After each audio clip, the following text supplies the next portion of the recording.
about how the mind-body connection affects why and how people eat. You're watching the Spotlight Network, starring Hollywood's newsman, And if you were just Logan trying to get your Crawford. investigators, they now believe a single member. He works with TV and film legends. And now, Logan's shining the spotlight on the world's top emerging authors and creators. International were abducted. This is Spotlight with Logan Crawford, streaming on Roku, Apple TV, and Amazon Fire TV. What if successful weight management had less to do with following another restrictive diet and more to do with finally understanding your body, your food, and the choices you make every day? Registered dietitian Robin Gayle created a practical system designed to take away some of the confusion, shame, and anxiety surrounding eating while helping people develop habits they can actually maintain. I'm Logan Crawford, and right now we are talking with Robin Gayle, author of a wonderful book. It is called The Meal Wheel Method for Weight Management. We're delighted to have this very talented author join us here today, and we ask viewers like you to support authors like her by subscribing to our channel and by purchasing her amazing book. The links are below this interview. Robin, thank you so much for joining me here today. Thank you for having me. Great to have you on the show. What inspired the Meal Wheel Method? Well, my career is as a registered dietitian, and it's been 25 years plus. In that time, I've met with thousands of patients, and it always kind of occurs to you, what might be a better way to teach somebody? How can we simplify things to make people understand better? And I created actually a little gadget, which is the meal wheel itself. So everything kind of originated from this little wheel, and the wheel breaks the foods down really nicely into the calories, how many servings of carbs, protein, fat you need in a day, or on the other side that you need per meal. And then once that I developed that, then it became apparent that the wheel probably wasn't enough for individuals, and I needed a manual to accompany that. And in the manual, it broke down what foods fall into which food groups, what are normal portion sizes, and things like that. And then that morphed into a little bit more of the psychology behind eating, and really, what drives us to eat, and how do we really focus on those issues to solve our problem, because that's where it originates. But that's the hard concept for people to grasp, because it's not tangible. It's not anything hard. It's inside of you. And so the second half of the book is really about how to manage your inner world, or how to try to start healing some of the beliefs that you have developed over time. There's so much confusion out there about what to eat. One diet will tell you to eat all protein. Another one will tell you to avoid protein. It's hard to know what is a sensible diet. So what is a sensible diet? And should our goal be weight loss? And if it is weight loss, are we counting calories? Talk to us a little bit about your method. Well, I think that I actually have a very traditional method of eating. I think that we've just gotten so far away from what is normal eating that we don't even know what that looks like anymore. Again, you have to think about how the human mind is wired, and we are wired to want things quick and easy, and we don't want to necessarily have to measure and put in like a lot of effort. But if you don't start there, you don't know what you're doing wrong in the first place. So things like high protein diets, I think they tap into a couple of things. Number one, if you are eliminating entire food groups, then it would stand to reason that you're going to lower your caloric intake. And that would be the goal of any diet, is to have less calories in to create a deficit to lose the weight.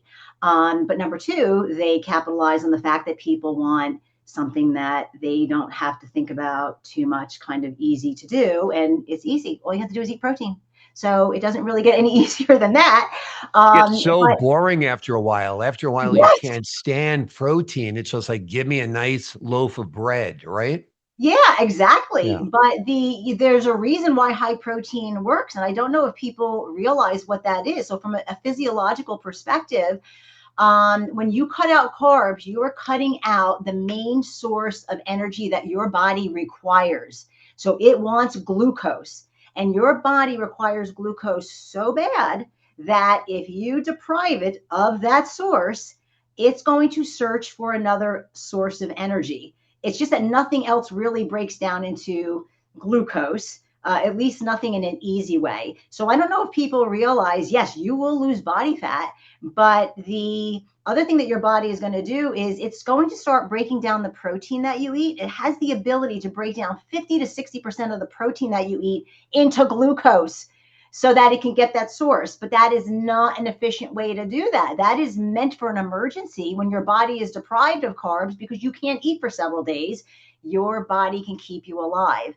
So I don't know if people realize that, it's working, but it's not working in a way that really is meant for your body to work.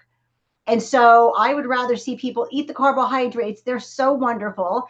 And there are so many valuable nutrients that you lose when you cut out that food group. Exactly. Is it basically about balance? Have your It is. protein, have Yes. your fruits and veggies, and have Yes. your carbs. Yeah. Absolutely. So Yeah. you can have a little bit of everything. Nothing is bad. The problem is sometimes we focus on the wrong foods, so there's going to be a big difference in the carbs in a cupcake than maybe the carbs in your sweet potato.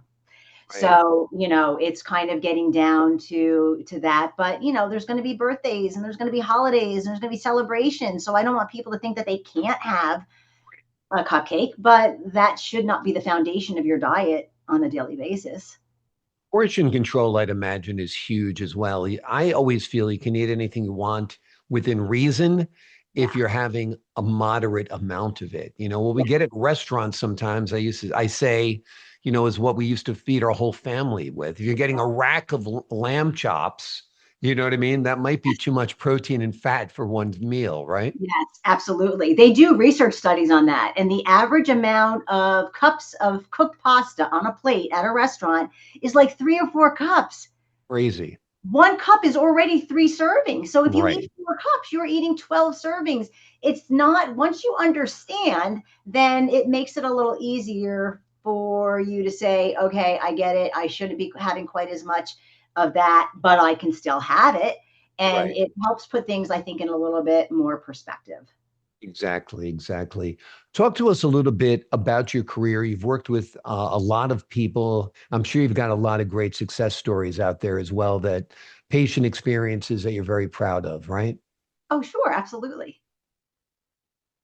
You tell us a little bit about that. Well, there's always one patient that sticks out in my mind, and he was years ago when I was actually working as a research dietitian. And he came to me after having a vascular event. And his vascular event, like the story behind that is he was sitting up in a chair, smoking a cigarette while having a stroke. So he comes to me, and sometimes like people will have a scary event and they'll have to know everything right away and they want to make changes right away. But then there's a lot of people who, regardless of having a scary event, um, aren't quite yet ready to make changes. And he sat down in front of me and he said, I'm not going to give up cheese or bacon or meat. And this is not uncommon. Like this, people, we like what we do, even if it's not good for us. And I said to him, I said, okay, I said, you're an adult, you are capable of making good decisions for yourself. But I'm going to give you some information and you do with it what you wish.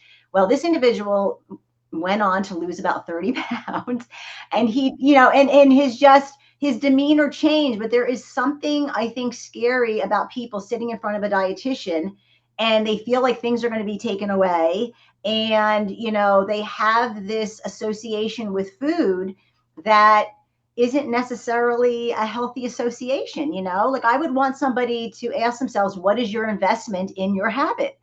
Like, what's your investment in this habit?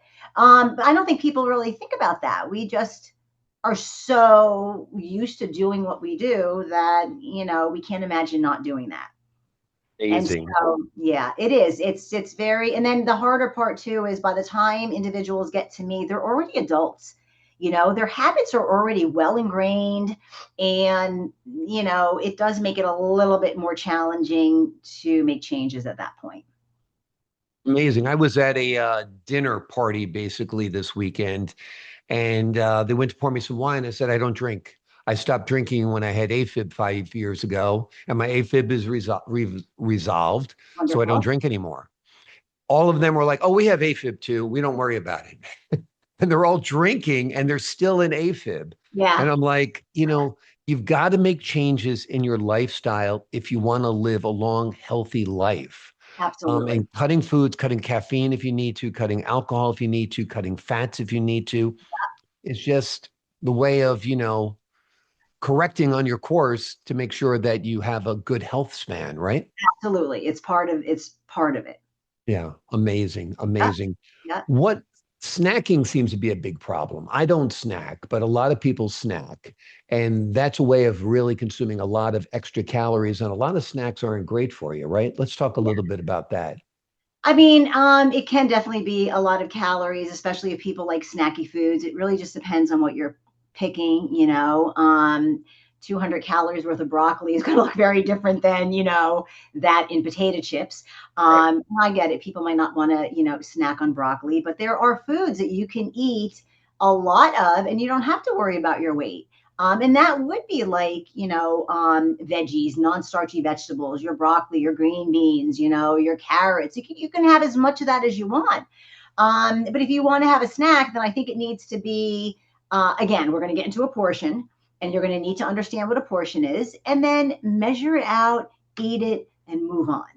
If you can't be happy with a smaller amount, then I usually suggest to people, don't bring it in the house.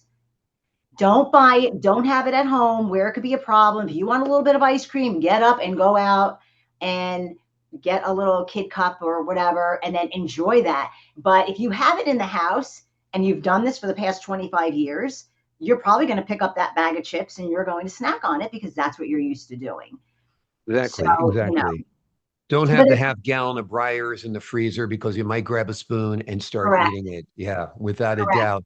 A lot of what's happening with people when it comes to weight management is really about their emotional needs, right? Talk to us a little bit about how the mind body connection affects why and how people eat. Yeah, well, the second half of the book really, I try to get into that, and I'm going to be honest with you, it's hard. I haven't struggled with my weight. That hasn't been an issue of mine, but I have had other issues that I've had to deal with, anxiety. And I really had to think, what would the anxiety have to do with the weight? So I think we all have like outward manifestations of problems. We have problems that, we can visually see and experience, but I think we all have to heal the same thing on the inside. We all have the same things that are driving the eating or the drinking or, whatever it might be, the depression, the anxiety. Like we all have something to deal with. And so that's what I really try to hone in on in the second half is how to start going about understanding where your belief system developed and why you're still hanging on to it. Because I think these belief systems, I think the beliefs that we have developed, they started in childhood. They started in childhood when somebody said, oh, don't eat that, or, brother and sister got second helpings and you couldn't have that because, whatever the case was, something stuck with you. And you carry those belief systems into adulthood where they serve no purpose. They aren't helping you. And so, I've had patients who have vowed that they are never going to have anybody tell them they can't eat something again because they heard that when they were younger. Some of the stories that I've heard there, but you have to understand that that has affected how they feel and perceive the world now. And so, but as the owner of your body, you have to make decisions for it. You have to decide what you're going to put in it. You have to decide how much you're going to put in it. You have to decide how you're going to help your body stay healthy because that's how you get through in the world. Exactly. Exactly. Yeah, we only have one body. We got to be careful what we put in it. We Yeah. truly are what we eat. Yeah. And steer clear of the really salty, fatty, delicious foods that we crave. That would You probably know what I help. mean? I think that's a big problem, right? Yep. Yep. And the eating out and the convenience and let's face it, I can't sit here and tell you that food doesn't taste good. I know what it tastes like at a restaurant, but I don't eat out that much because I like controlling what I'm putting into my body. And it's much easier if I do that and I prepare the food myself. But there's fast food on every corner, and multiple people are working in a household, and it's just easier to pick this up because kids have soccer practice. Like it's not, there's a lot of things that people have to juggle, and then they have to think about like trying to eat healthy on top of it, or just trying to eat it all. And that's just really poses another challenge. It just adds like fuel to the fire. Exactly. It's amazing how much weight will melt away if you eat whole foods. It's not a plug for the supermarket, but during COVID, my wife and I would have very simple foods like oatmeal for breakfast, like protein and a salad for lunch, and like a sweet potato, broccoli, and chicken for dinner. And that was it. Yeah. And we both got like so skinny. We're like, okay, we got to put some weight on here. Then we go out to Olive Garden for some takeout to have a car picnic. And we were like, oh my God, this salty, greasy food is the most Yeah. delicious food I ever had in my life. So it truly is addictive, those ultra processed foods. So be careful with them. Final question before we leave you today. When folks are done with your book, what do you hope sticks with them? What do you hope stays with them? What do you hope they learn from it?